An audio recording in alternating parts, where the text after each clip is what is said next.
médico da seleção da Suécia, Lars Peterson, a convite do Dr. Fábio Krebs, esteve na última quinta-feira no Hospital Moinhos de Vento. Ele apresentou a palestra A História dos Transplantes Autólogos de Condrócitos. A técnica visa refazer tecidos ósseos musculares e já é utilizada pelo especialista em atletas e em outros pacientes em seu consultório, principalmente para patologias de joelhos. Dr. Marco Telocken, que é o chefe do serviço de ortopedia do Hospital Moinhos de Vento, que nessa noite está recebendo o médico da seleção da Suécia, Dr. Lars Peterson, que vai falar sobre transplante autólogo de condrócitos. Traduz para nós isso, Dr. Telocken. O transplante autólogo de condrócito quer dizer o seguinte, que células da cartilagem do próprio indivíduo vão para a cultura para depois crescer esse tecido e serem transplantadas nesse mesmo indivíduo com o objetivo de fazer com que essa articulação tenha uma sobrevida. Dr. João Helera Gomes esteve recentemente aqui, no dia que foi lançado o Centro de Medicina do Esporte, e me afirmou que qualquer transplante ou autotransplante não tem onde fixar a cartilagem, que por isso que esses procedimentos não dão certo. O médico sueco está tendo resultado como nisso? Isso é o que nós vamos ver hoje à noite. Nem tudo é impossível. A fixação desses transplantes é um grande desafio, é verdade. Algumas articulações isso é factível, outras não. Por exemplo, as articulações que não têm carga, elas permitem que se faça uma sutura desse tecido, retardando o apoio do indivíduo depois de fixado, enquanto outras articulações, por exemplo, como o quadril, que é uma articulação encaixada, aí já não se consegue fazer, pelo menos até esse momento. Aí a saída é prótese.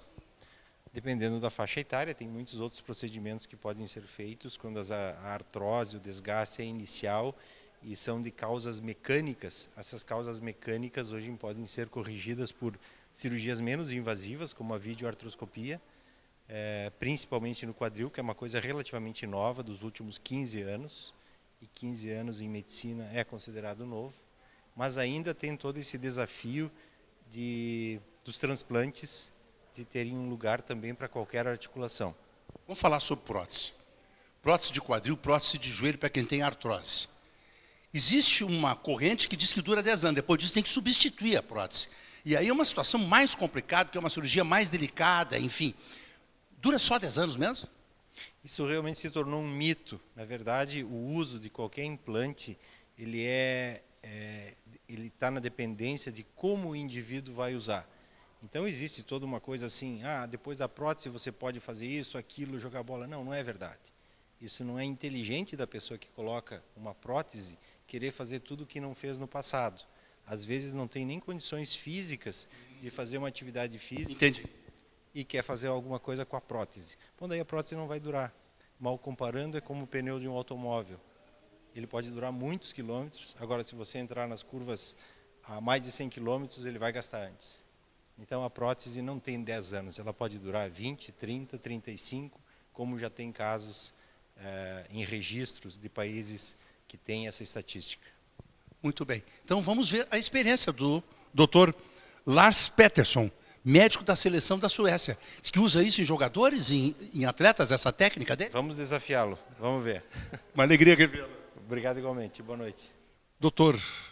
Lars Peterson, que é médico da seleção da Suécia, época de Copa do Mundo, nada mais oportuno ter dois médicos envolvidos com Copa do Mundo, o Dr. Fábio, que é o médico do COL aqui no Brasil, em Porto Alegre, e o Dr. Lars Peterson, que, a convite do Dr. Fábio, está aqui no hospital hoje para proferir uma palestra ou compartilhar experiências do transplante autólogo de condrócitos. Quantos transplantes o Dr. Lars já fez por lá, Dr. Fábio? Dr. Lars, how much transplantation of the chondrocyte did you do in Sweden? In Sweden, well, I started already in 1987 with the first human operation, and done over 3,000 surfaces in the knee by now. Desde 1987. Em atletas, é indicado ou só para quem tem uma vida mais tranquila, mais calma, um procedimento como esse? He's asking if in athletes is indicated or only just a people, common person with disease in the. It's indicated in athletes and in young patients especially. There you can save the knee from osteoarthritis, post-traumatic. Recuperação de artrose de joelho? Auxilia na recuperação de processos artrósicos, né, de processos degenerativos articulares. Mas Então, para um atleta também? seguramente, que é uma patologia que muitas vezes acomete o atleta numa fase inicial e que tu precisa dar condições para que ele continue participando da prática esportiva. Semana passada nós tivemos aqui o doutor João Hilera Gomes, meu amigo, disse que a dificuldade é fixar esse implante da cartilagem no joelho, que é uma coisa muito complicada, que é um tratamento muito caro. Ele tem resultados diferentes dos nossos aqui, principalmente no Hospital das Clínicas em São Paulo? The question is the difficulty that you have to fix the transplantation. If you want to fix this kind of treatment, this is the big doubt. Well, I think if you use live cells, the cells will have an affinity to adhere to the surrounding surfaces. So that's what happens when you inject the cells in a suspension. And then they adhere to the bone, underlying bone, which is very important, and to the surrounding cartilage. Muito bem. Translation, please, Dr. Fábio. Não, na realidade, ele explicou que existe uma necessidade de tu fazer o preparo do local. onde vai ser Preparo. feito. Tudo tem a ver com o preparo. Com certeza. Na operação toda de fazer a montagem da estrutura que vai ser colocada e o preparo da estrutura que vai receber. Né? Aquela região onde está danificada é onde tu tem que deixar bem preparado para que haja uma melhor adaptação. E isso inclui as formas de fixação. Eu não entendi quantos casos ele já produziu, ele já tem como estatística. Eu acho que ele falou e eu não gravei. Dr. Lars, how much cases, how much patients did you have you did in this surgery? Myself, I done 2,500. Yes, and worldwide now 45,000. But it's an expensive procedure, which means that it's not very often you use this as a first procedure, but complications of the other procedures that are not so expensive, but also not so have so long duration. So we have soccer players, football players who have been operated, and we have shown that that's the best technique for having a long period of play. Over 7 years after surgery, they still play. So it's important. Muito bem. É com o senhor, doutor Fábio. Na realidade, ele disse que Ali para minha câmera, ele doutor. teve aproximadamente 25 mil casos operados. 25 mil? E que mundialmente tu tem em torno de 45, 50 mil tratamentos já realizados nesse tipo de terapia. E a questão do custo, que realmente ainda é um custo elevado. É caro, né? Ele é caro, mas dentro da recuperação que isso pode gerar e que tu pode proporcionar para principalmente os atletas e pessoas jovens, minimiza o custo que tu teria posteriormente com uma artrose, com tratamentos com implantes maiores, o que nesse sentido seria um benefício muito grande. O custo operacional é elevado, mas que traz benefícios e muitas vezes dando o que a gente chama de sobrevida, né? um período maior de atuação de um determinado atleta por causa desse tipo de cirurgia, aumentando a perspectiva dele poder ficar jogando mais tempo, ao invés de ter que cessar a carreira esportiva por causa de uma lesão osteocondral. Nós estamos fazendo isso no Brasil? Existem alguns centros que estão começando a fazer. Eu te diria que até aqui em Porto Alegre se procura fazer alguma coisa nesse sentido. O Dr. Joeleira é um pesquisador nato, né, na área de problemas de cartilagem. Em São Paulo também é feito esse tipo de trabalho, ainda também muito em pesquisa sendo realizado. Então, são trabalhos prospectivos que são feitos, mas com bons resultados. O doutor Lars está acompanhando a seleção da Suécia? Não, o Dr. Lars, ele veio como convidado da FIFA para cá, né? Ele é um dos médicos que faz parte do corpo clínico da FIFA e ele é o coordenador, um dos coordenadores médicos indicados pela FIFA para trabalhar juntos com os coordenadores locais aqui, que é o meu caso. Quantos são os coordenadores locais? São 12, um em cada sede, né? E acompanhado de um representante do departamento médico da FIFA. No caso, eu fui congratulado com a presença do Dr. Lars aqui, que tem sido uma maravilha, né? Pela simpatia, pelo conhecimento, pela presteza dele. Pergunte a ele o que ele está achando da Copa do Mundo no Brasil. Dr. Lars, what are you feeling about the World Cup here in Brazil? Well, I think what I have seen so far and experienced, it's really one of the top-ranked World Cups, and I've been visiting 9. Uma maravilha de evento, uma das melhores Copas. Das 9 que o senhor participou. Yes, yes. I think it's number 1 so far. And Já participou. A melhor das que ele participou.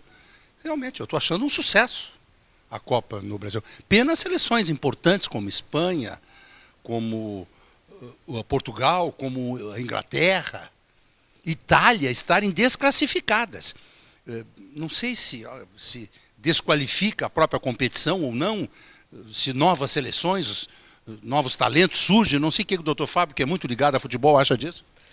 Na realidade, está mostrando a questão do preparo das seleções, e que existe hoje muita equiparação entre as seleções de futebol.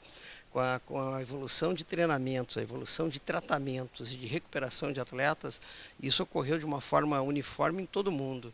Então hoje tu tem seleções que eram consideradas menores e que têm um poder de recuperação, de adaptação, de aglutinação, que acaba superando muitas vezes aquela questão técnica que algumas outras seleções tradicionalmente conhecidas têm de sobra, mas no contexto geral acaba se equilibrando. Eu queria a opinião dele sobre jogar em Manaus com aquele calor absurdo, é um inferno, com uma umidade extrema, e jogar em Cuiabá, que também é um lugar que eu não consigo visitar. Pode me pagar uma passagem para Cuiabá, doutor Fábio, uma festa, uma estadia no hotel, eu vou lhe agradecer. Eu não posso ir a Cuiabá porque eu me sinto mal lá. Como me senti mal nas 3 vezes que fui a Manaus. Jogar futebol, esporte competitivo, de alto desempenho, num clima horroroso desse, isso não foi um erro da FIFA, doutor Fábio Krebs, como médico da FIFA e como coordenador dos médicos locais? Na realidade, Alexandre, eu considero assim, ó, até pelo empenho que foi colocado nessas 2 sedes, como tu colocaste, Manaus e no Mato Grosso também, em Cuiabá, onde houve um apreço muito forte aos jogos pela população, pelos torcedores, e em termos de estruturação também. Claro que existem variações, mas a gente pode ver uma variação muito grande também nossa aqui, né, que estamos no sul, que são juntamente com Curitiba, onde a temperatura é muito baixa nessa época do ano, comparado com as temperaturas de outros locais. E isso faz parte de toda uma variação que já existiu em outras Copas do Mundo também. Algumas adaptações precisam ser feitas, né? Tanto que as próximas 2 Copas já estão sendo discutidas o melhor período. Mas eu vou pedir para o Dr. Lars dar um parecer para a gente. Dr. Lars, he asking about what do you feeling about the difference of the temperature, the humid that you find in Manaus, Cuiabá, different from another cities that are happening in the World Cup? well, I think these differences can play a role for the prestation, you say, competitive forces of the teams. And you know, in Europe and north of the Alps, we have a hard climate and are not used to such humidity. So that can play a role even for European teams to come here, especially in the northern part of Brazil. Down here, I don't think it has any impact, negative impact at all. It's really European climate at the time. Ele não vê um impacto tão negativo. Mas eu pergunto ao Dr. Fábio Krebs, que é um especialista, um estudioso da medicina do esporte, essa eliminação dessas grandes seleções tradicionais não tem a ver com o clima, Dr. Fábio? Não há uma influência de ter jogado em condições muito adversas? Olha, Alexandre, eu vou te dizer assim, ó, eu não sou especialista em técnica e treinamento de atleta, né? A minha preocupação maior é em recuperar os atletas e dar boas condições para que evitem as lesões. Mas a gente, como torcedor, a gente observa que existem algumas diferenças em termos de clima, mas assim como ocorreu com algumas seleções que jogaram em regiões um pouco mais quentes ou regiões mais frias, desempenharam uma função de equipe de certa forma equilibrada.